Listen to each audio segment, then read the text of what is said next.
Alright, I've spoken about algebraic fractions with regards to addition and subtraction.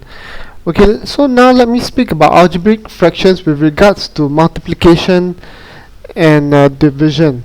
So let's say if I have 3ab squared over 10c cubed divided by 2b to the power of 5 over 5ac squared.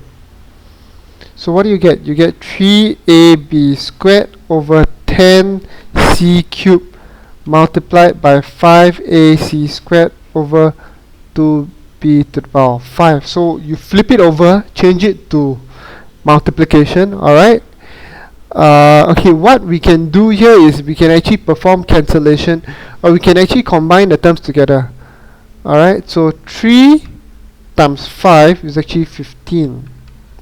A times A is actually A to the power of 2, and then we got B squared here and C squared.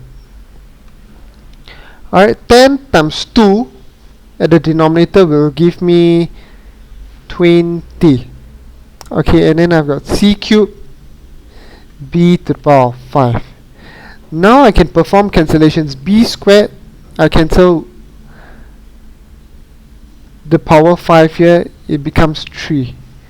Alright, I cancel C squared, so what's left is just C.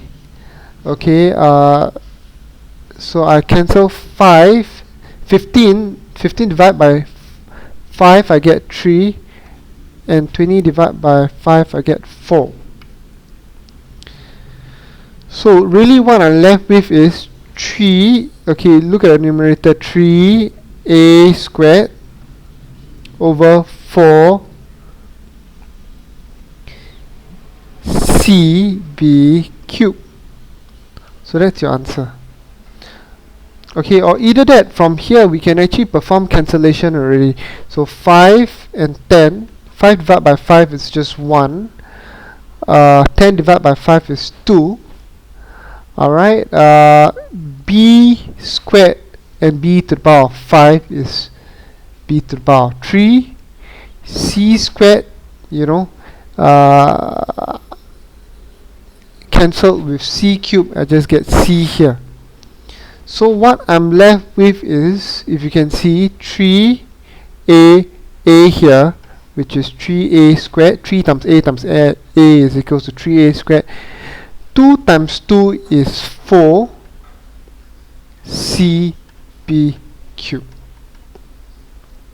So that's your answer. Alright, so what I've done is actually tried to simplify it. Okay, this is as simple as it is. Maybe let me give you another example here, probably a little more complicated. Okay, if I have got, say, x squared minus 1 over 5x squared plus 3x minus 2. Now, I really want to simplify this. How do I do it? You realize x squared minus 1 is equivalent to a squared minus b squared, one of the algebraic identities I've taught you before. So a squared minus b squared can be broken up or factorized into a plus b times a minus b. Okay, we're just expressing it as a multiple of factors. What about 5x squared?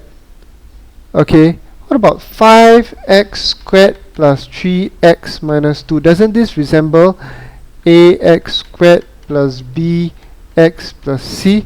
So this is what you call a quadratic equation.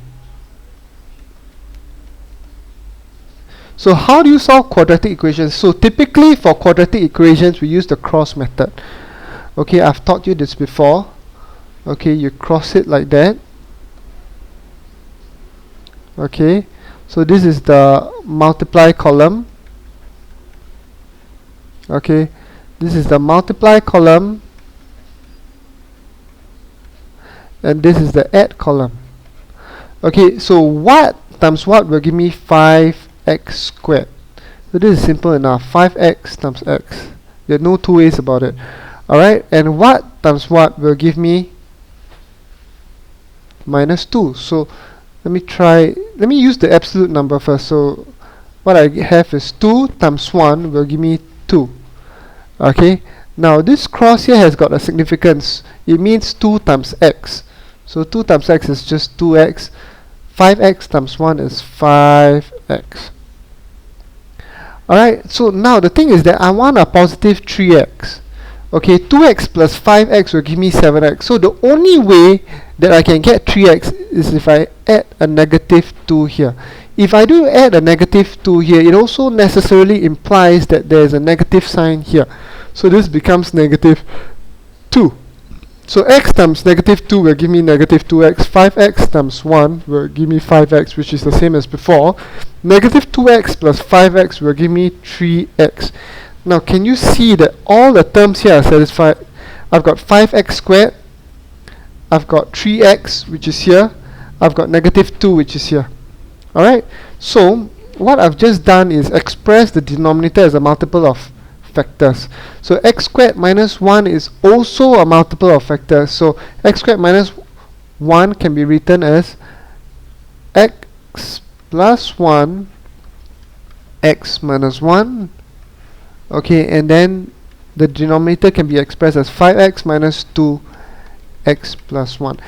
Okay, and the reason you're doing this is so that you can simplify. You can see there's similar terms here, x plus 1 and x plus 1. Now you can cancel because you're expressing it as a multiple of factors.